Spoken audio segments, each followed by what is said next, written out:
Coming up in tonight's bulletin, Prime Minister Jeremiah Manele addressed public concerns and criticisms around the Bina Harbour project on Friday. The Ministry of Finance and Treasury opened its new building at Noro in the Western Province, and Prime Minister Manele raised the possibility of increasing scholarships offered by the New Zealand government. Hello, you're watching SIBC's TV News Bulletin. I'm Cheryl Berra. Prime Minister Jeremiah Manele addressed public concerns and criticisms around Bina Harbour project on Friday.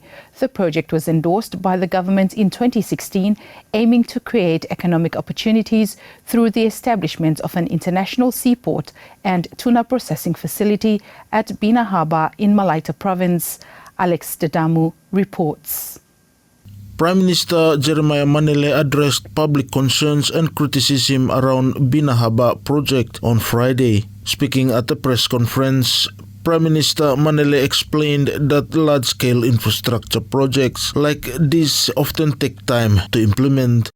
Manele confirmed the cost of the project is around USD 202 million, but the business case is currently under review. As of now, the Bina Harbour project is moving through a complex but necessary preparatory phase. This includes land identification consultations with resource owners, environmental assessments, and securing credible investment partnerships. The estimated cost of the Bina Harbour development is around USD 202 million, covering infrastructure, facilities, utilities, and connectivity. However, by October, we should have a revised figure on the Bina Harbour business case. So this figure of 202 million could slightly be reduced. So we look forward to the revised Bina Harbour business case come October. This is a major investment and it needs multiple partners. That is why we continue to engage with donor partners and development agencies such as the World Bank, the IFC, and the New Zealand government. The government is seeking highly concessional financing for the Bina Harbour development. Manele reaffirmed GNAT's commitment to moving the project forward. In terms of financing Bina Harbour development, we are looking at highly concessional financing in terms of more than 30 years, interest rates of less than 1%, and those with grace periods of at least 10 years. In this connection, as I announced earlier this year, SIG will also, in the 2026 budget, set aside resources in the development budget for this investment. Actually, in this year's supplementary budget, we've already allocated an amount of $30 million SIG for one of the wharves that will be critical in terms of this particular project. We are committed to getting it right for Malaita, for the Solomon Islands tuna industry, and for the benefit of all Solomon Islanders. Alex Dedamu, SIBC TV. The Ministry of Finance and Treasury officially opened its new building in Noro Township, Western Province, on Friday. The ceremony was attended by government officials, local business representatives, and members of the public. The new office is part of the government's effort to make essential services more accessible to communities. This initiative is a significant step towards a government that listens to and meets the needs of every citizen and business wherever they live. Therefore, this new office is not just about infrastructure. It's about empowering people and empowering our business to meet their plans. By bringing services closer to communities, we will enhance local participation, enhance regulatory responsibilities, and promote inclusive decision-making. Premier of Western Province, Honourable Billy Vale, also spoke at the event describing the new building as an important investment by the national government. It is indeed another facelift to Noro, the country's second industrial hub, and very fittingly so. According to information source, this beautiful facility itself is valued at around SBD 25M, which is quite a significant investment. But I believe this is the right direction, and the investment is a wise one And I thank the Ministry of Finance and Solomon Island government for recognizing that need and for prioritizing the project. Following his recent visit to New Zealand, Prime Minister Manele raised the possibility of increasing the number of scholarships offered by the New Zealand government. He also noted GNAT's efforts to encourage New Zealand's continued support for youth empowerment in Solomon Islands. A lot of students, our students would like to get scholarships, so I did raise that point, the possibility for New Zealand to consider increasing the number of scholarships to Solomon Islands. On youth, New Zealand is funding a youth program in Solomon Islands through SPC. And again, 2 points there. We would like New Zealand to continue with those programs in terms of youth empowerment. So that's important.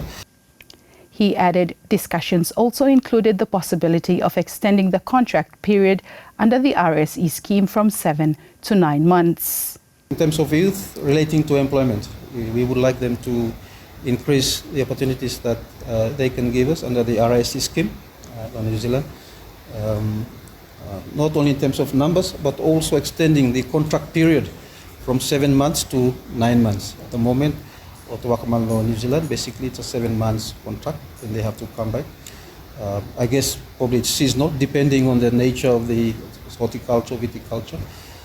But we would like to see that this is from the feedback that we get from our workers. They feel that the 7 months is rather short, and if we can ask for 9 months. So I did express those during my meetings in New Zealand. 20 students are set to begin the new postgraduate in security studies program at the Solomon Islands National University this semester. Alex Dedamu has more on this story. 20 students are set to begin the new postgraduate in security studies program at the Solomon Islands National University SINU next semester. The pilot cohort is composed of men and women working across different institutions within the country's security sector. Foreign Relations Officer under the National Security Division, Jeline Malefuasi, shared her excitement with SIBC TV. I wanted to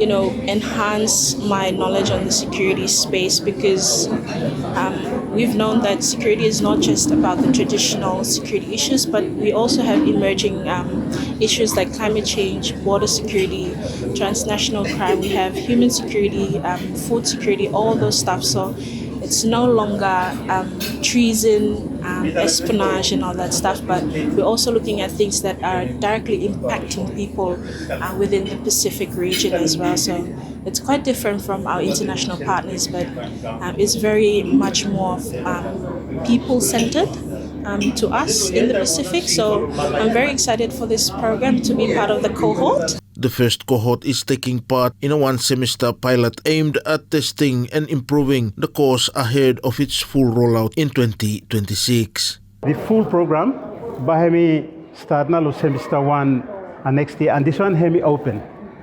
This cohort Hemi specifically 20, and it is the students are funded.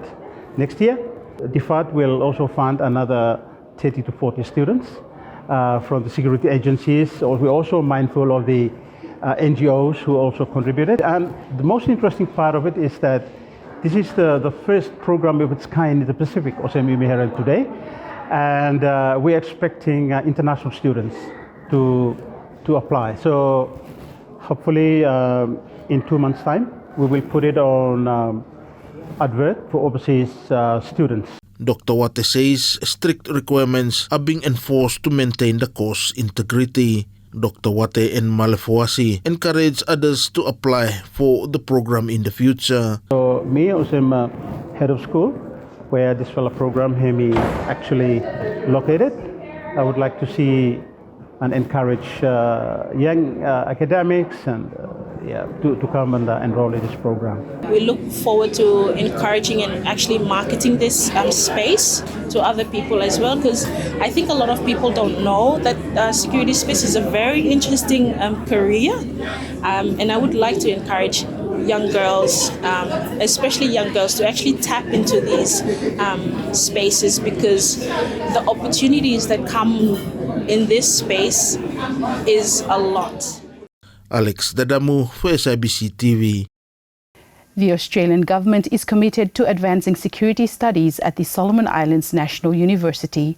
Speaking during the launch of SINU's Postgraduate Diploma in Security Studies program, Australia's High Commissioner to Solomon Islands, His Excellency Rod Hilton, stated that plans are underway to support the establishment of a Security Studies Institute.